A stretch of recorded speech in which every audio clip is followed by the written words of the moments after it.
This goes out to all the guys who like to play basketball in the rain with no clothes on. This is for you. I know Jesus saves. I wish he'd save us from this podcast. I know he looks after you and me, but I wish he'd take us far away from here.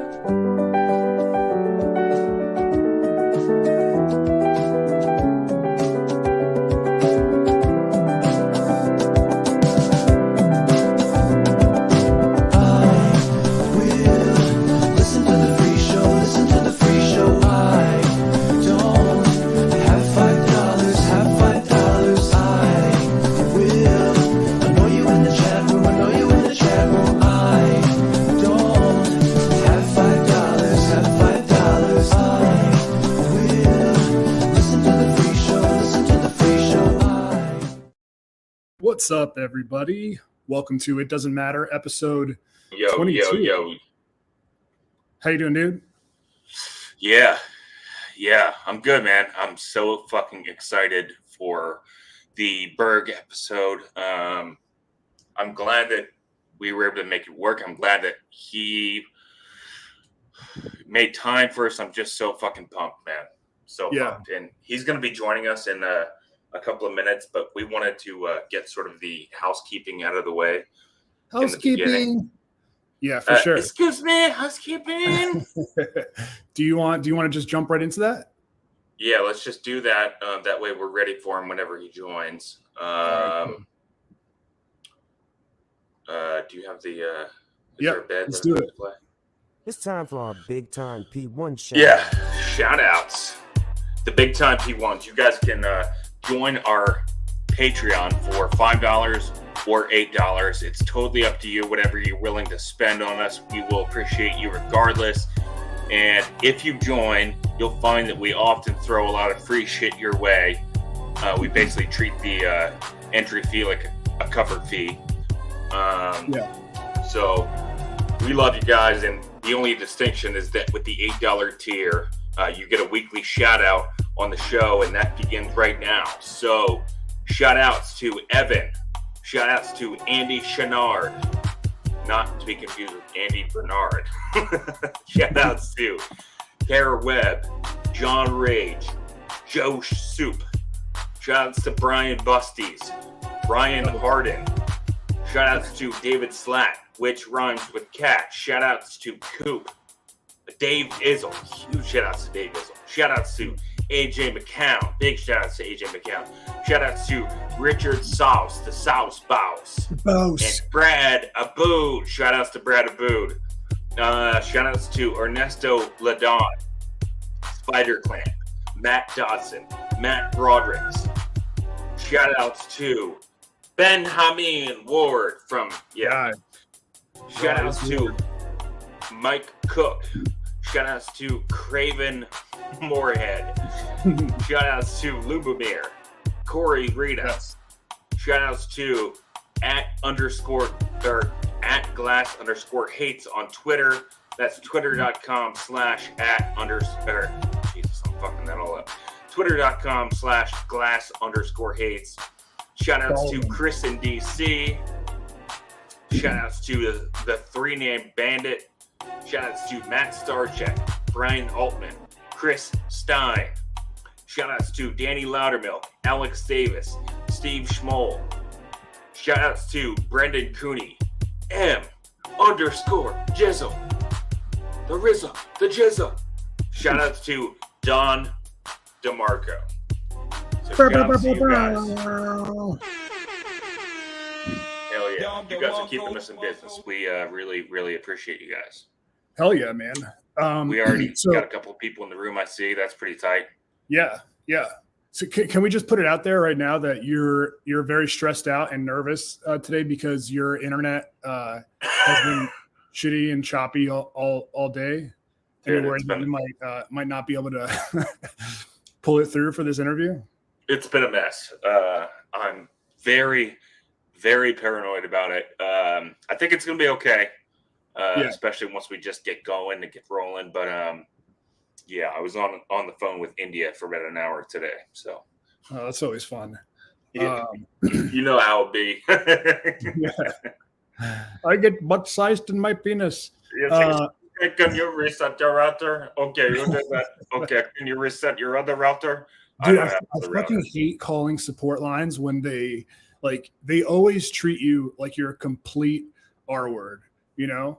And I know. they'll spend the first 10, 15 minutes like walking you through the most fucking like obvious shit ever. You know, did you turn it off and turn it back on again? All that shit. And Yeah. that's so frustrating. But I'm glad you got it back up and running, dude, because this is a big day for us. This is a big interview. Well, the gay life partner was the one who really had to worry about it because she has an actual job. Oh, yeah. And that was being interrupted. But yeah, I'm also happy for me that I got it back up and running. Justice Slizat, he's first time he's able to make the live stream. Cool, man. Thanks for Shout outs, dude. I feel like it's more fun for us and for the listeners, like when they're in the live stream. I don't know. We get to go back and forth with them. Yeah, for sure. Definitely. Hey, Vizzle, LOL, I just realized I wasn't a subscriber to your channel. All right. I see how it is, dude. No, I'm playing. No, he bought the little red thing. It's all good. Yeah. All good. Yeah. Oh yeah, by the way, do you want to give an update on your little mic fund that you got going? Yeah. I think we talked about that briefly on the last episode, and I know you talked about it on your shorts cast, I think. But just quick reminder. Let me try to pull it up. By the way, everyone, Aaron's scheduled to come on in 8 minutes at 8 o'clock. So yeah. So if you're here just for him, just hang tight, and he will hop on pretty soon. So just to give a quick update, so we had the two items that Dave Izzle and George Jones bought, the cloud lifter and the little red thing, the little blue thing and the little red thing. Shout outs to those guys. Appreciate that. And then we're $75 in towards the microphone itself. So can you let us know, is he on CP?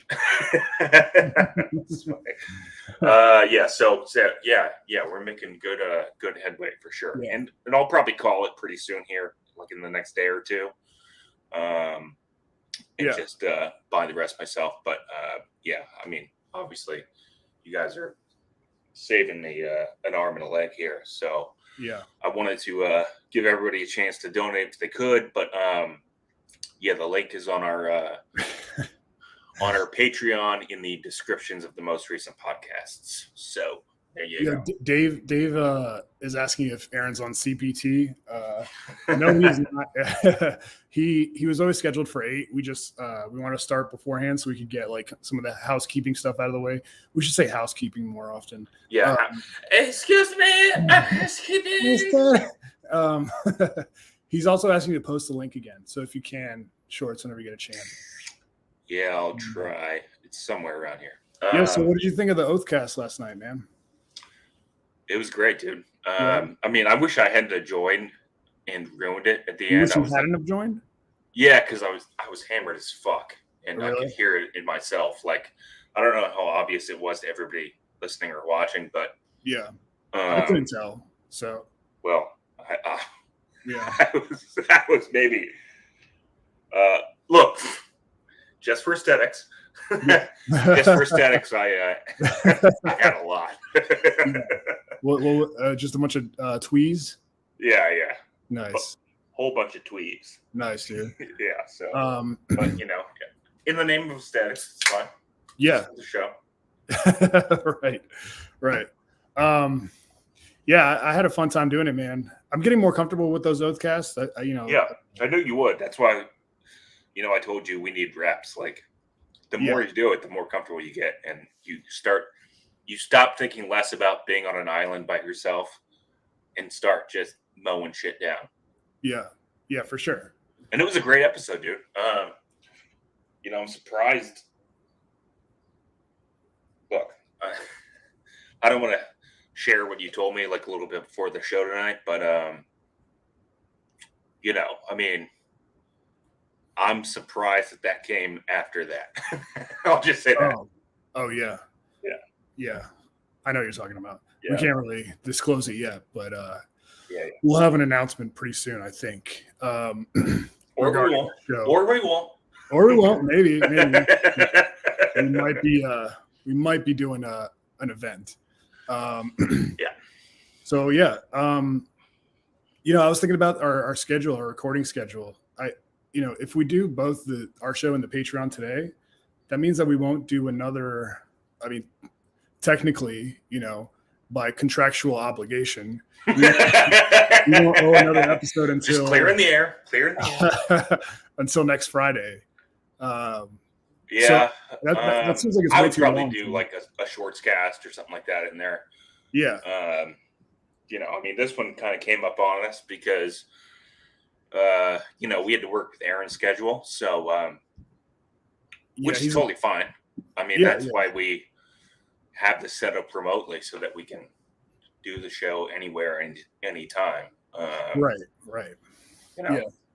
All right, cool. Yeah, well, I think it'd be great if you got a shorts cast in, and maybe we can talk about doing another episode maybe later this week or next week. It would be really funny if both of us forgot to send Aaron the link. No, I sent it to him and I texted it to him. It's kind of weird because it's like I've been talking to him and texting him, and talking to him on the phone since December. Jesus, Nice. Dave Izzle. God damn, dude, chill. No Dave more is from the you. best. You're fine. Dave just donated another $25 towards the mic. Fuck, Hopefully dude. some of these other peeps will do the same. Yeah, I'm going to have to blow this dude pretty We love soon. you. And if anyone else wants to throw in on that, that's awesome. If not, it's all good. We're just trying to get Shorts a real mic. But yeah, so it's weird. I've never, obviously I've never had like a face-to-face conversation with him. It's all been through the phone and so I kind of feel like it's a long distance relationship. Like, please do not blow me. But yeah, it'll be fun. It'll be exciting. And it's a great way to kick off the month of Yahudi Lai, July. Yeah. Which, if people don't know, is Arabic for July. Yeah. So it's fun to kick off July with an actual Jewish comic. And hell yeah, dude, I wish we could just get into like what our plans are with future interview. Like we have a tentative interview scheduled. Rich Voss. Okay, thank you. Rich Voss is scheduled to come on the show, or not scheduled, but he has agreed to come on the show. Yeah, next month. So it's technically not July, but he wanted to do it after he puts out a special. It's so August. Yeah. Don't eat hogist. Paul Hargis. Oh, Dave Izzle has a theme for August, Arabgust. That'd be a good bit, dude, to book some Arab. That'd be tight. Rahim Anwar and then like we can get into a fight with like over like all the people I think are Arabic but aren't at all. They're just gonna be Indian dudes. I can be like, dude, that guy from Flagrant 2. Fuck off, dude. That drives me crazy, dude. That is like when people confuse Indians for Arabs and vice versa, I fucking want to murder them, man. Yeah. It's the fucking worst. Yeah, do you think it's inappropriate to ask Aaron if he has any connects to the Dice Man? Yes, definitely. Yeah. I like. All right, well, I'm gonna do it anyway. I think. You don't think he would just book him himself if he did? I don't know. He doesn't really have that type of show. Yeah. The show that he does, Street Famous NYC. Yeah, it's more. Dice wouldn't do that. By the way, Aaron Berg, his show is on Patreon also. So if you guys subscribe to us, you can very easily jump over and subscribe to him as well. The show is called Street Famous NYC, and it's on Patreon, just like we are. So shout outs. And I think he just started it not too long ago. So, show some love to Aaron Berg. He's a funny ass fucking dude. Yeah. Also, it would be cool if some of you, not, no pressure, but it'd be cool if some of you guys sign up for his No it's just pressure network. $5, like ours is. But it'd be cool for him to see that his time was well spent here. Yeah. And it's a funny ass show, and it's 3 episodes a week, and it's something Damn, that dude, that's a grind. Yeah, and it's something How that long? Like an hour? They're like 30 minutes around there. But it's something that I'm basically the producer for. So it'd be you were talking about that a little bit on the Oatcast. Well, you're running his Patreon and obviously a lot of his social media. Yeah. Are you producing the show? For Constein. Yeah, pretty much. There he is. All right, here he is. Let's bring him on in. There he is, live in the flesh. What's up, Aaron? Hello. What's up, Mordecai? His name on shout outs to Aaron Berg. Thank you for joining. It doesn't matter. Look, we're 2 fucking losers, but Othello, flexed his reach and tried to muscle you into doing the show. So we appreciate it, man. We're huge fans, and thank you for being the first guest in the month of July. So shout outs. Mazel tov. Our very first Yehudi, man. We appreciate it, dude. You guys told me that you were getting rich, Voss. I only did this because I thought Voss already did it. you talked to him about it? No. Oh, yeah. Yeah, don't bring it up. Yeah, I was telling Aaron, I was like, we technically we just started this show like 4 months ago. Was it April? But this is Shorts, by the way, or Chris, call him either one. But we used to work at a radio station, and we had a radio show. So we have sort of a following from there. So we've got like a really good amount of Patreon subscribers. And I've talked to you I've talked on the show about Street Famous and all that shit. So I thought it'd be cool to like get you on to kind of entice people to, maybe subscribe to the show. Yeah, subscribe. Patreon.com/StreetFamousNYC. You've seen all the clips. It's a great show. It's just starting to pick up. And, I used to do an old show years ago that was really innovative at the time called In Hot Water. And then I left that. Hell yeah, on Compound Media. Yeah. It used to be a really funny show. I don't know what they're doing now. I don't watch. I used to get a free subscription when I worked there. July.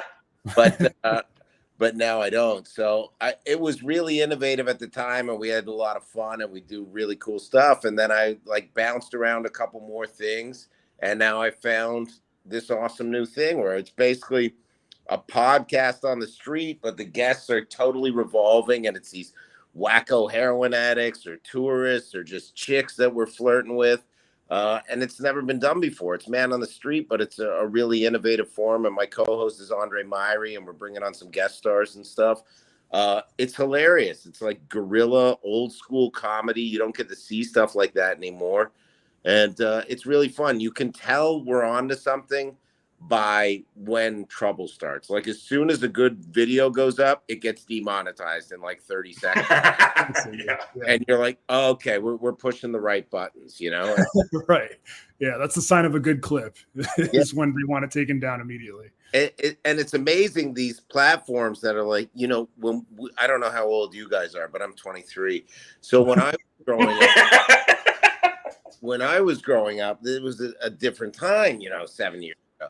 And it's like the internet used to be where you would go to find weird, quirky, offbeat stuff. And now it's not. Like Arthur and I have had this conversation. Like if you want to hit on Instagram, you have to put up stuff that is intended basically for like first graders.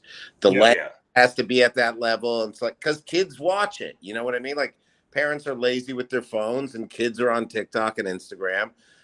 So you can't be, Mommy, why is this guy fucking a heroin addict on the side of the road? You can't have that stuff happen. Yeah. Yeah, but it's, what's weird is like there's really fucked up shit on TikTok, like in a different way, like I mean, everybody's familiar with libs of TikTok, and this isn't even a political thing. It's just like there's very weird shit that kids have access to that, seems to be fine for whatever reason, but like cracking jokes about, getting a tug job at a fucking Asian massage parlor is way too far. It's strange. It's weird that like they'll sell like pocket pussies on Instagram. Yeah. Show you what the pocket pussy looks like, but you can't make jokes about a pocket pussy. It's really weird. And it's like, I don't think any of these corporations that put this stuff out are good, but they're all, means to an end. And it's like, you want to build a following so that people come see your stand up and stuff like that. So I guess you got to play the game to a certain degree. There's a couple comics that are like, I'm not doing it. I'm not doing social media. And they're really good comics, but no one's ever heard of them. Why? Just because they don't want to play the game, or they're just afraid of they don't want to do any social media. Years ago, I was like, I'm not going to do it. But that was when there was an industry and you could just play up the industry. And now they're all about numbers. So it's crazy.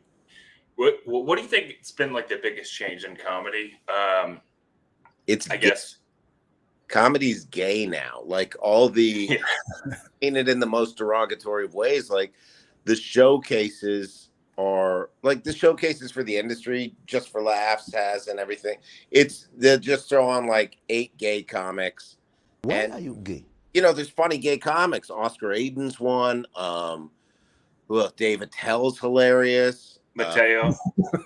Louis Shane Gillis, like so he's like so gay. I remember when he was kind of would like go to these bathhouses together. And I was like, this feels wrong, right? And he's like, yeah, but let's just do it anyways. And I was like, okay. He seems like a young kid knew what we were doing. But I'm going to say this about Shane, little out of school, loose asshole, like super loose. And you'd be like, is it in? And he's so drunk with Bud Light farts. And he'd be like, for Kreischer. But it's like these guys that were gay, it's a different kind of gay. So now these clubs will just throw on gay comics to showcase. And a lot of the time, like even the club managers and the industry are like, why are these people on? There's a lot of quota filling going on. Yeah. But I think, the cream rises to the top, and it's hard to keep. And you got to put out way more material than you used to. You used to be able to ride an hour for like 4 or 5 years. And now you can't do that. So it's like, the stuff doesn't get as refined. There's not as much great comedy anymore as there used to be. Sorry, I was going to say, like, I noticed how comics, or at least big name comics nowadays, like, will put out a special every year. And I always thought that like a special was like something that you work on and refine like over the course of maybe 2-3 years. Yeah. I mean, Louis did that. Louis ruined it. And Louis was prolific enough and smart enough and funny enough. He could do that. But then everybody else started doing that. And, there's so many good comics now and a few great comics. And most of them cannot work at that level. Like Dave Attell's probably the funniest guy around. Dave does not churn out a new hour every year. It's a difficult game to really figure out. Like I kill often, 95, 98%, but then I'm caught in that thing where like I'm the killer and I have to go on at the end of the shows all the time. So I'm stuck in that. So now I'm trying to evolve and find, okay, how can I, because the guys that are killing aren't necessarily the biggest guys. There's people that do poorly are actually more successful in comedy now. Because I think that they're waiting for comedy as a whole to evolve. So it's an odd thing. Like I would be doing better if I got less laughs. Huh. And I have to figure that out. That's part of me evolving and figuring out what I want to talk about. And it's weird. It's easy to find a brand for yourself. Like there's a lot of grifter, quote unquote, Republican comics now that aren't even really Republicans. So they're into that because there's such a big market there. And I was able to tap into a bit of that, a couple of years ago, where it was easier because there is no right-wing comedy. So if you weren't going on stage saying, Trump's an orange-faced loser, then all of a sudden you're just labeled as right-wing. And there's a market there, and there's definitely branding that can happen. But, stand-up's an art form, and you just got to figure it out. You're supposed to call out hypocrisy. You're supposed to bullshit, and you also have to, I think the best stand-up's personal. So, I'm toggling with this premise right now where it's like, my wife is dumb, and I'm trying to deal with that, and I'm like, she's smart, she's educated, but she doesn't have any street smarts, and I love her, but I don't like her because she's so I'm trying to figure out how to do that and not make it this like, take my wife, please. So it's really, and it's a 23. I was talking to Chris O'Connor last night. He's like one of Gillis's guys, up Gillis's cum socks or whatever. And guy, and I was like, fuck, man, I'm just like, and he's like, it's this constant thing where it's like a haunted house. We're around every corner.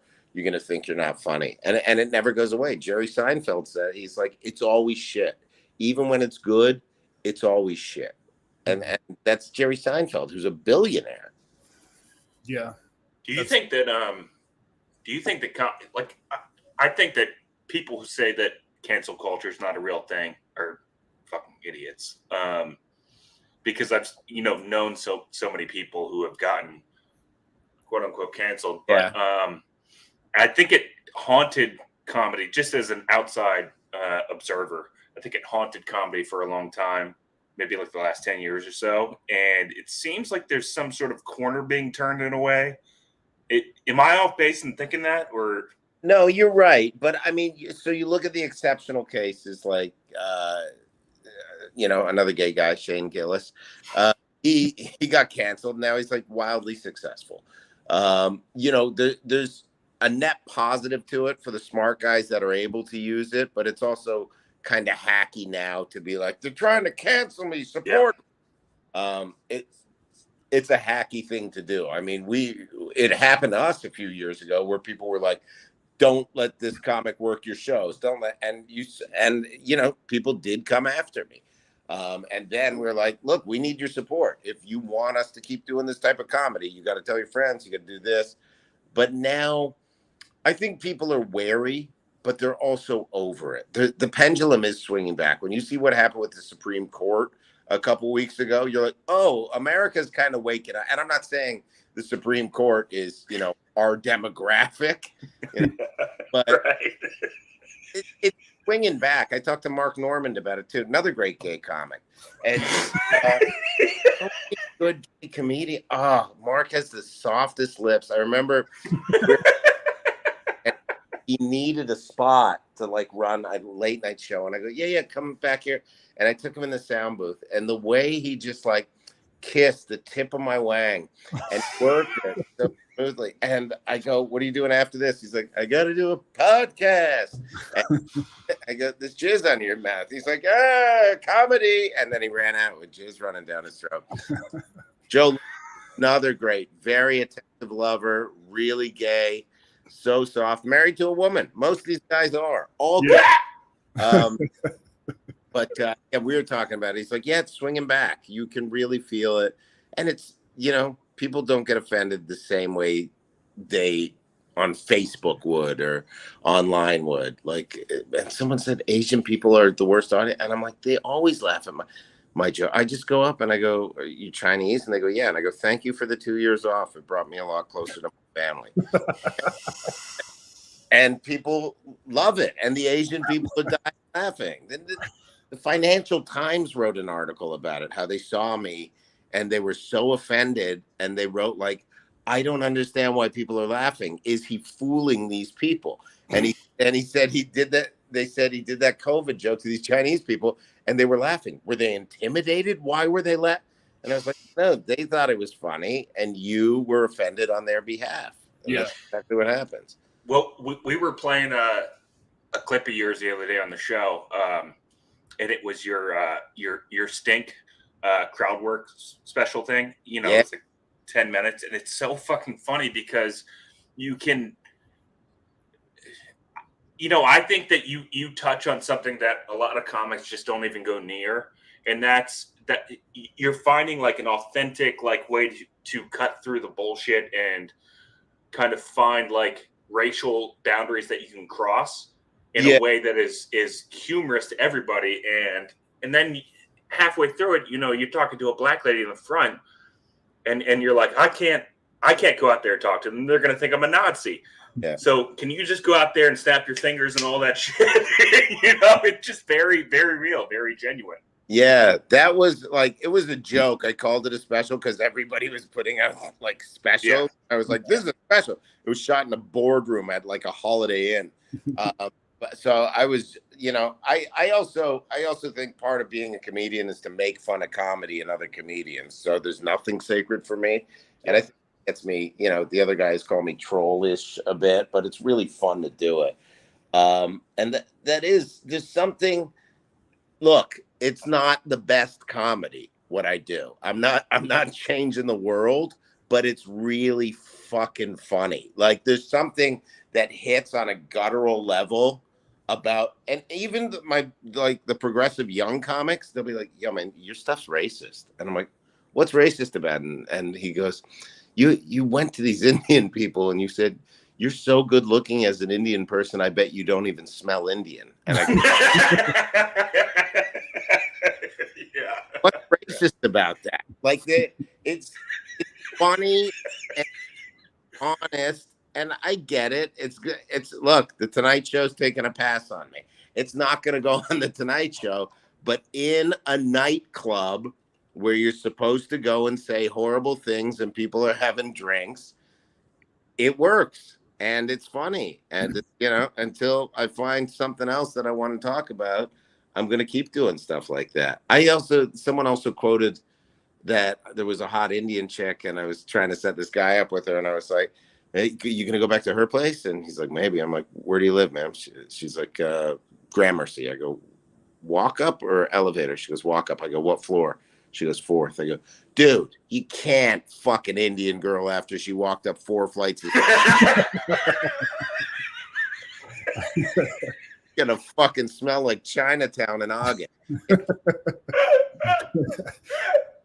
wanted to play a quick clip because this video got it's almost at 400,000 views, and here, let me just play it real quick for you guys.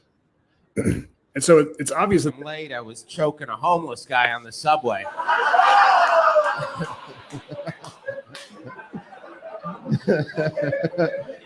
People have come up with bad nicknames. These guys were DMing me some. They were like, hey, did you see what happened to Hobo Floyd?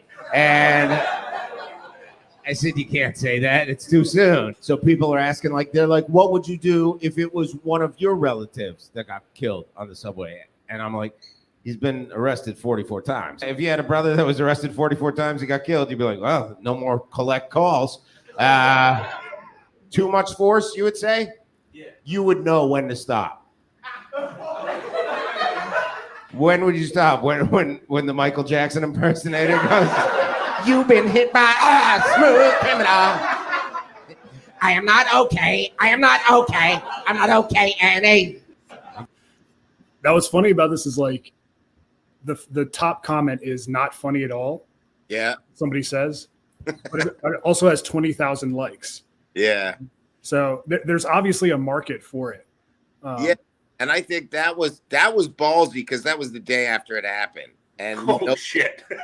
Nobody else was doing that. And I was like, I'm going to do it. And, also no one does George Floyd jokes. And I had a couple really good ones that were working, but then I had a big walkout at Gotham over it where I just said, and it's like, I don't understand why George Floyd is this martyr who you're not allowed to make fun of. You're allowed to make jokes about Jesus. So if you're going to put him in the same camp as Jesus and call him a saint, why can't I do George Floyd jokes? But it's such a sticky thing still even. And I had 3 really good jokes.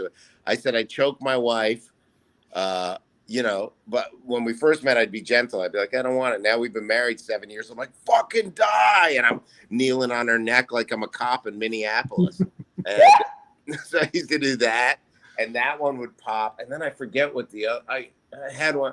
Oh, and people would get upset. And I go, I went to the George Floyd Memorial in Minneapolis because I went 2 years because there's nothing else to do in Minneapolis.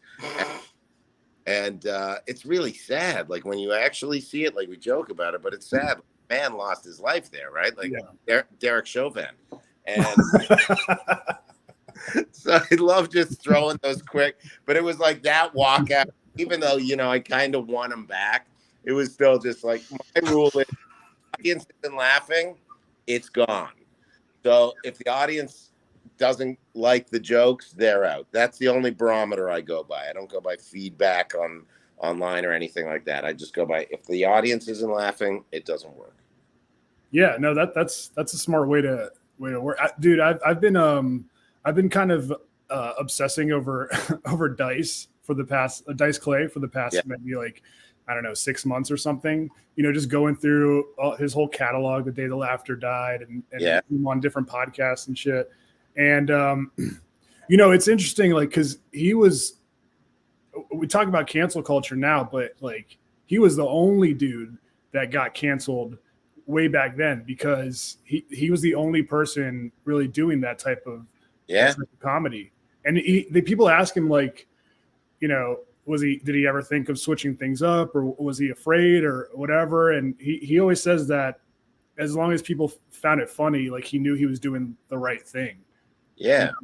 Yeah. He got pulled off SNL and they were all, I think, Dice crying was what we looked at as the mistake. Like when he went on Arsenio Hall and he cried, we thought that showed the hand. He's like, it's a character. So people deal with it. You gotta, I think you have to take the risks. And if you're not taking the risks, then it just feels dead. Like lately I'm like, I got to push more because I haven't been.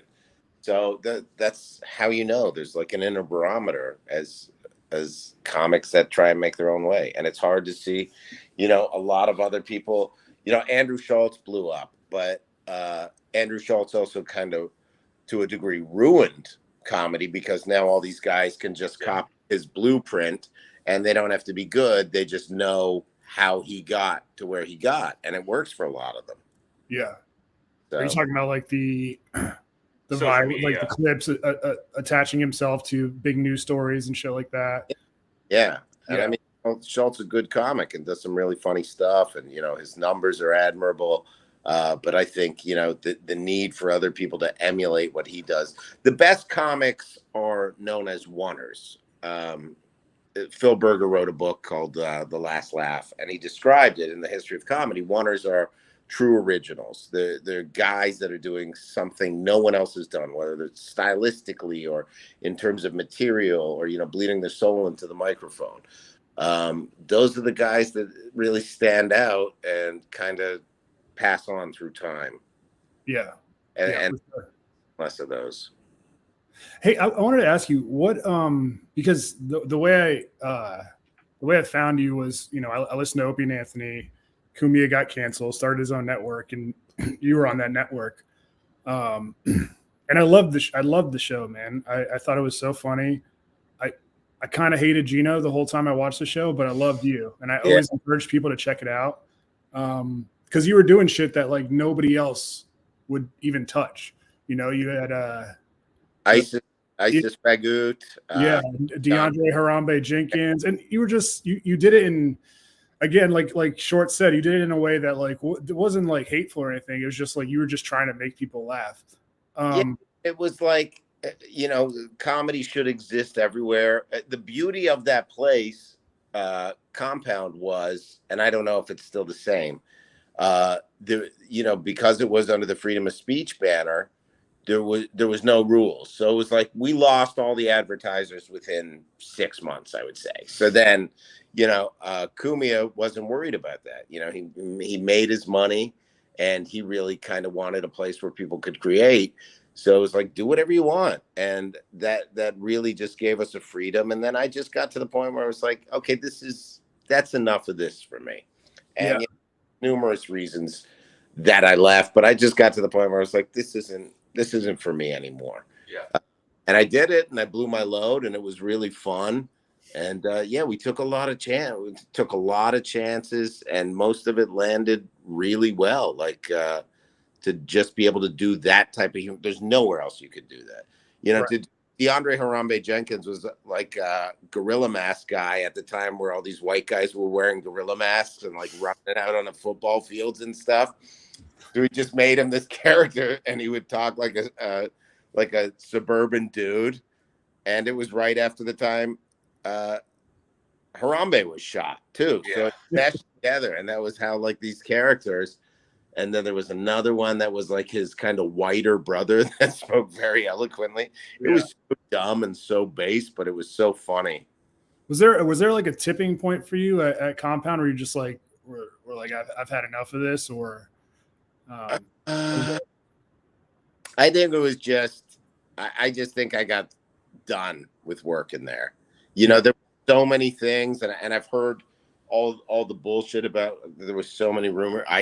He had a heart attack from the vaccine. I remember that. Yeah. You know, I just got to the point where I was like, okay, this is gone. There's so much crazy you can deal with. And then at some point you're just like, all right, this is it. And I also thought that show could have gone way bigger than it did. And then it wouldn't. There was a level of growth there where it's like this show could have gone bigger. And also you work with somebody for 6 years. Sometimes you're just done. Yeah. And it's not a judgment on the person directly. And I'm being really nice. But it's not a judgment on the person directly, but you're just like, all right, that's it. And I just walked away, and I never said anything bad about the network or anyone there since I've left. Still haven't to this day. So I know they've said shit about you. So oh yeah, I mean, look, I'm a really talented, really funny guy. If I left the show, I'd be talking about me too. Right. Miles Mercury asks, does Aaron have a podcast now that we could subscribe to? Yeah. Street Famous NYC. It's on YouTube, and please sign up for the Patreon, guys. It's Aaron's show, but I also work on it. I'm sort of like the virtual producer in a way. So yeah, if you guys could please check that out. It's a very funny show. Patreon.com/StreetFamousNYC. There's 3 new episodes every week. But if you're in at the $5 tier, you're getting 1. We don't even put full episodes up on YouTube or Twitter anymore. So it's the only place to watch them. And they're good and very funny. Che Durena, who's like big, what is he, an influencer? He's like a TikTok star, yeah. TikTok star. He guest stars on all this week's episodes. So yeah. Really. Can you tell the people what you've promised to do at certain milestones? Yeah. At 100 subscribers, I'm getting a Street Famous NYC tattoo on my chest. At 1,000 subscribers, after 10 years sobriety, I will drink a bottle of wine. At 10,000 subscribers, I will cheat on my wife. Aaron, I've heard you talk about this. I'm a big Jim and Sam fan. I love Jim Norton. And I've heard you talk about how you still fuck your wife. Nice. What do you like about your wife? My wife? Yeah. Like how do you still want to fuck her? Is what I'm really asking. We're all in very, you know me. I'm married with kids. He's been in a relationship for 11 years, so he's asking in general. How do you do it? Yeah, it's an issue that's been plaguing both of us for a while. You kind of go like, there's no other options, and you got to stop masturbating, I think, and you got to romance your wife. You got to remember that. You got to remember why your wife fell in love with you. Because she saw you blowing a dude. You gotta still romance your wife. You can't forget that. Marriage is hard. Relationships are hard. Yeah. And people that don't know about marriage are the first ones to tell you about it. They don't know shit. Yeah. You gotta. Yeah. It's your wife is constantly testing you, whether you know it or not, and whether she knows it or not. And you gotta love the person. You've been with her for 11 years. You would have left already. Yeah. So just go in. You're not gonna fuck like you did back in the old days. Make love to her. Open your eyes and look her in the eyes. Yeah. Are you gonna? Aaron, you recently became a U.S. citizen, and I've heard you talk about this before. Yeah. But I don't know. Do you feel like that was something that you always were heading towards since you came here from Canada, or was it like, something you just like kind of clicked for you one day and you were like, fuck it, I don't want to leave here? Did you watch the Arnold Schwarzenegger documentary on Netflix? No, I not started yet. it. I haven't finished it yet. You don't have to watch all of it, but watch it. There's something very special about this country when you are aware of the history of it and the notion of dreams coming true in this country. So a lot of people not from here have this image of America. And I was one of those people. I remember I was 6 years old and I always wanted to be like a bodybuilder and I wanted to be in movies and I wanted to, have a level of fame. And the only place that can happen is in the United States. And how long and hard this road is and how long it took to get here. It was a no-brainer for me. It was like, if I could have done it sooner, I would have done it sooner, but I did everything legit. I didn't sneak in through Texas. I did it legit. And then I got my green card before I got married. I got my green card based off of work. So then I got married to my wife. And then I had to wait 5 years because it was a work-related green card before I could become a citizen. And I was right away, I was like, let me know as soon as this date pops up. And it did. And then the day I had to go in for the test, I like to work out before I have to do shit. So I'm training chest and my phone rings and they're like, hey, we're calling from Newark. We got to cancel your appointment. And I'm like, well, why? And I was like, oh shit, did Biden read some of my tweets? And then they go, we're just really short staffed today. We're not going to be able to get you in. They'll reschedule for a couple months. And I'm like, no, I canceled work. I'm on my way there. I wasn't. But he's like, all right, just get here. And I got there. I went in. I went 6 for 6. I knew every question back and forth. And then they're like, okay, the thing, what's it called? The ceremony. We'll arrange that. And I'm like, oh, okay. Because my wife wanted to come. And then he's like, yeah, there's one in 20 minutes. And this was like when people still thought COVID was real, kind of at the end. So like, I was like, oh, okay. So I went in and I had to call my wife and I'm like, honey, they're doing it now. And she's like, but I wouldn't be there. I'm like, so I FaceTimed it while I was doing it. And then, there was very few people that spoke English, but I got teary-eyed and I posted pictures of it. And, I think most of the blowback, most of the people that hate America are from here. I think probably slavery affected their ancestors or something. So you hear a lot of that where it's like, well, this is a very white country and blah, blah, blah. But most people that I know really love this country and love the opportunity that it provides. And they think that the Biden family is just a bunch of great people. And Hunter Biden's really classy. Did you watch? There's a video of him and they're playing the 10 crack commandments.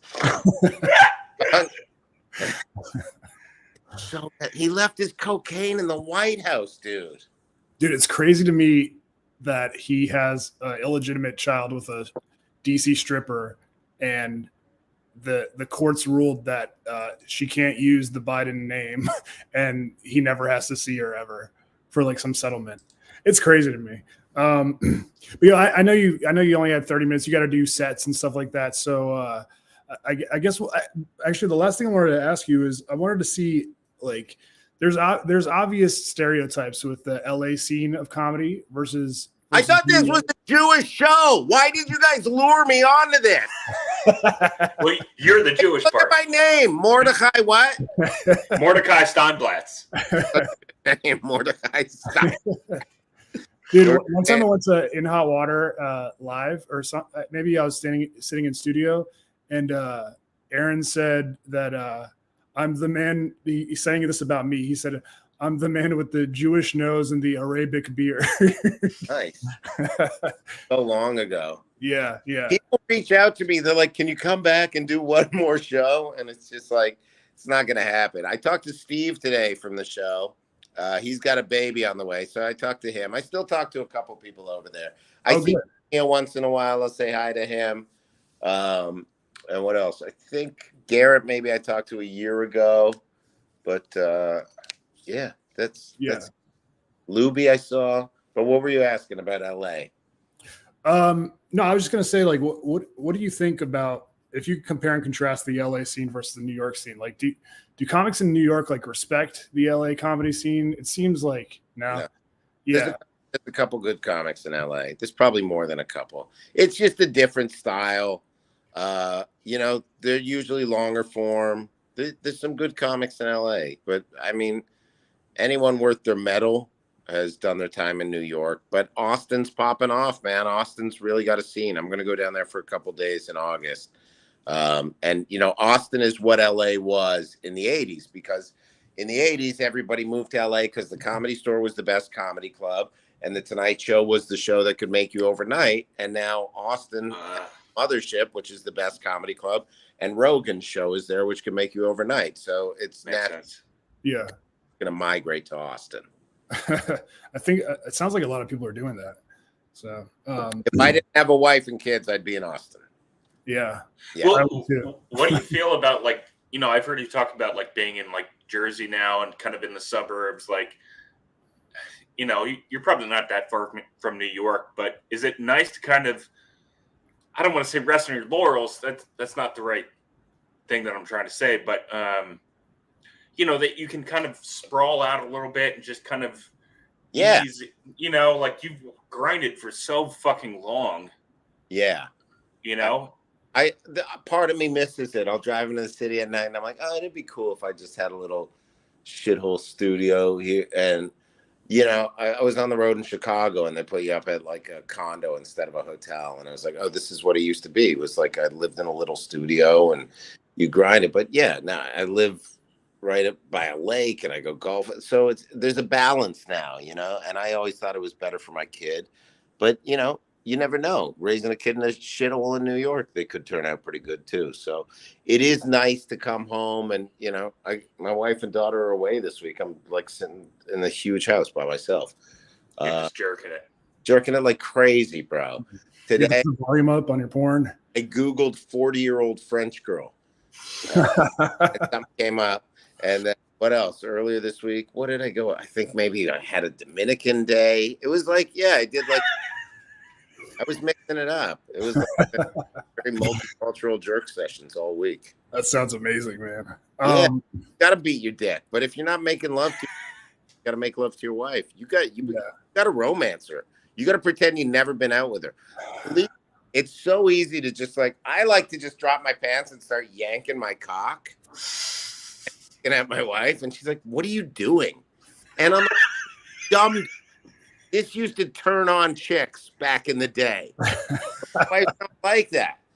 And yeah, you like that fucking dirty cock? What the fuck? You're dirty. Your cock is dirty. Oh shit!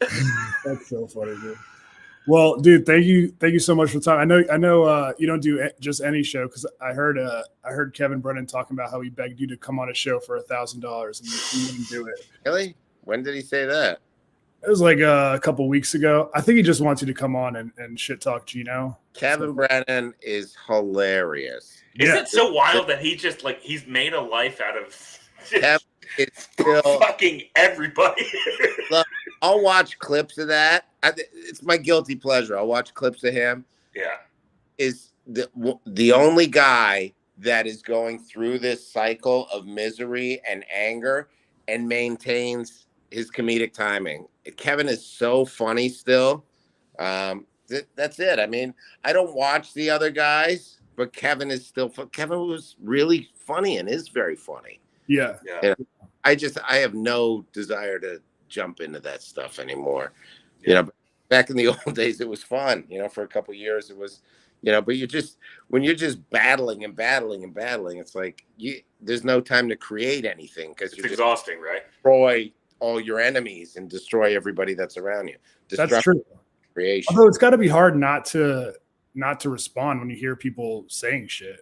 I don't know if you've heard people saying shit, but I'm sure people have fucking tweeted you or. I don't listen to a lot of the stuff, and I know most of the stuff is coming from, you know, people that are just making up stories or speculating. You know, if you really want to sit down and ask me why I left there's numerous reasons why I left. I don't do anything for one reason. I wouldn't just be like, oh, I'm sick of the commute, or I don't. it was a buildup. I always weigh pros and cons, and when the cons are too much, you get out. It's like a relationship, where you're like, this chick's cheating on me. She gave me chlamydia. She won't let me fuck her sister. Boy, those are the cons. What are the pros? Her blowjobs are good. She's got a nice car. So I always, that's how my decision-making process goes. And Brandon. Well, I remember you said this on one of the last shows you were on. You were tired of, like, I think Gino saying the N-word on stage or something like that. Yeah. Oh, so I think he thought I said that he goes up on stage and hatefully yells it, which I never said. But yeah, he would say, he has the joke that where he would say the N-word, and people just did not want that to happen anymore. Yeah. Didn't want that to happen. So it's hard to love freedom of speech and then be like, hey, we're not getting this. You know what I mean? Yeah. Yeah. Well, I mean, when you're a real, like, stand-up comic and you're up on stage, I used to say the N-word on stage in my act. I'd do the hot chocolate story, and hot chocolate called me the N-word. Oh, but that's right. Then it got to a point where the response wasn't what I wanted from that joke, so I cut it. Yeah. And now I don't use the word anymore in public. I'll just use it post offices, grocery store, but not in public. Because one of my openers, who is black, he's Dominican, but if the police show up, he's black. And he just said, he goes, look, I know you use it. He goes, it doesn't offend me. I just prefer if you didn't. And I was like, oh, okay. And that was all it took. And I just don't use that word anymore. Yeah. I mean, it sounds like your priority is like comedy, making people laugh. Whereas it felt like some of the people at Compound, their priority was like getting their message out or standing by. I can't speculate on that. Anthony Cumia is one of the funniest people. Hell yeah. So I'm not talking about Cumia, but yeah. I can't speculate on. I think everybody at the heart of it that calls themselves a comedian is trying to make people laugh. But I also think it's like when you start to fall away from comedy, if you're out of touch with it, if you're not performing all the time, you lose touch with the reality of it. You lose touch with what people laugh at. And, it's one thing to do a show where your feedback is online or your feedback is like, hey, great show. But unless you have the immediacy of people either laughing or not laughing, you lose touch with that. That's why people that go on and do TV shows and movies and then have to come back to stand up, they don't have the same type of legs, Yeah. Well, don't you feel like I used to do stand up like on like a shitty local level, so I would never call myself comic. Like I'm not a complete fraud like that, but I always felt like doing stand up kind of gave me like an edge that when I would stop doing it, I didn't really have. Like it just kind of keeps you sharp in a way, like your mind sharp in a certain way. It does. Like the reason people move to New York is to all the stage time. There's no other reason to live in New York. Right. It's a shithole. It's cockroach infested, rat infested. You move to New York so you can do, a good week for me is 25 sets, which I also did in one night once. Yeah. But you have was that special called? 25 sets. But I mean, that's you start to lose touch with it. And I loved everybody there. They're all, they were all really essential part of my development and who I am. And like I said, I don't have anything bad to say about any of those people. So if Kevin Brennan were to pay me $50,000, which is one day of super chats, he's rich now. These guys are making tons of dough. It's crazy. Yeah. But he's good for so them. good. Funny. Kevin Brennan is, the king of this right now. Yeah. I think he's the king of that. What happened with I'm sorry I don't mean to cut you off. What the fuck happened? Sometimes I don't know what's real and what's just internet bullshit, and like Reddit dumb shit and stuff like that. Jeffrey has to hang himself. You were on Legion of Skanks like a week ago, and they didn't put you were saving their show, and then they didn't put your name in the fucking title. I was like, what the fuck, dude? I don't know. I don't know. I'm not starting drama. I was just curious. Call Lewis right now. What do you mean? Yeah, hell yeah. Yeah. All right, cool, Yeah. man. Well, I don't want to keep you too long. We've already gone 15 minutes past. No, we got to get to the bottom of this skank thing. Yeah, call him right now. What do you mean my name isn't in it? But anyways, dude, I wanted to thank you for responding to my Grasper DM back in December, and letting me be a part of what you're trying to do and what you're trying to build. I've been a big fan of yours for a while, and I'm really happy and excited to be working with you on this show and just in general. So Me too. This is great. yeah. This thing go? What do you put it on? 4chan? What's that? Where's the show go? 4chan? Oh no, this is up on YouTube and Patreon. Nice. So I want to remind you guys again, please sign up for Aaron's Patreon. Make him feel like his time was well spent here. Maybe we'll have you on in July of 2024. Maybe we'll have more Jewish shtick for you then. If you got Voss, if Voss doesn't do it, you got to pull this episode. No, Voss will do. Unless you talk to him, Voss will do it. I won't Pretty talk. sure. Patreon.com/StreetFamousNYC is Aaron's show. Aaron's the fucking man. He had no reason to do this show, and he did it anyway. So we really fucking appreciate you, man. And we're huge fans, and we'll follow you, wherever the fuck you go, but in like a weird way. Thanks for tuning in. All right, brother. Get back to I guess it's not Dominican Day. Maybe like I'm Brazilian- done. I'm not jacking off twice in a day. Oh yeah, that's a little The bit. French lady. I got to go in the city now. All right, cool, man. We'll drive safe, and we'll talk to you soon. I guess we'll talk to you tomorrow. I'll talk to you later. All right, brother. Thanks, Thank man. you. Thank you so much. That was great, man. He's so funny.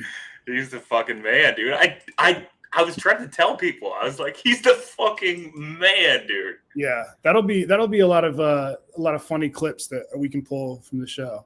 Man, I hope you guys sign up for his Patreon. It's so the show is so funny. Like it's really, really hilarious. And yeah, it's just $5 the entry fee, and He's still there. By the way, people couldn't see it, but his name when he signed in was not Aaron Berg. It was Mordecai Steinblatz. That's why I said that. we got some reactions from people. Great show, Slizat. Thanks, dude. Dave Izzle. Wow, that was awesome. Cool, Hell man. Yeah. I try to tell it's I'm signing up, no doubt. Awesome, dude. Thank you. Yeah, it's weird. Like, it's always hard to fucking get people to buy into like a random fucking comedian or band or anything that you like. Or a But random you podcast did a like good job IDM. of It kinda- doesn't matter. yeah, exactly. But I think he did a good job of kind of like, exhibiting why it is that we're fans of his. Look, he did not have to do this show. I mean, I just want people to really understand how perfectly clear we are about that. He was digging into the fucking garbage to do our show. Yeah. But He we might have really felt a appreciate little it. guilted into it because like I work with him. But he didn't have to do it at all. So yeah, that's first guest of the month of July. What do you think, dude? Should we do our Gatreon tonight? Should we? I think What do you so. wanna Fuck do? yeah. I'm all in, dude. You want to do it? Yeah, let's fucking do it. Let me turn these lights on and let's fucking do it. Yeah. All right, cool. Yeah, guys. People if head you over are to our tuning- Patreon, patreon.com/doesn't-matter IDM. And of course, once you guys are signed up for $5 or $8 on Patreon, damn, hell yeah, give Aaron Berg a sub, a $5 sub too. Street Famous NYC is the name of this podcast. So we really, really fucking appreciate that guy taking the time. Oh hell yeah, He Dave fucking Izzle rules. signed up. You're the man, Dave. We love you, and shorts will blow you apparently. All right, we're gonna hop on the Patreon right now, guys. So follow us on over there. Thank you for checking out the show as always, and follow us on all our social media and all that shit. So peace. Peace.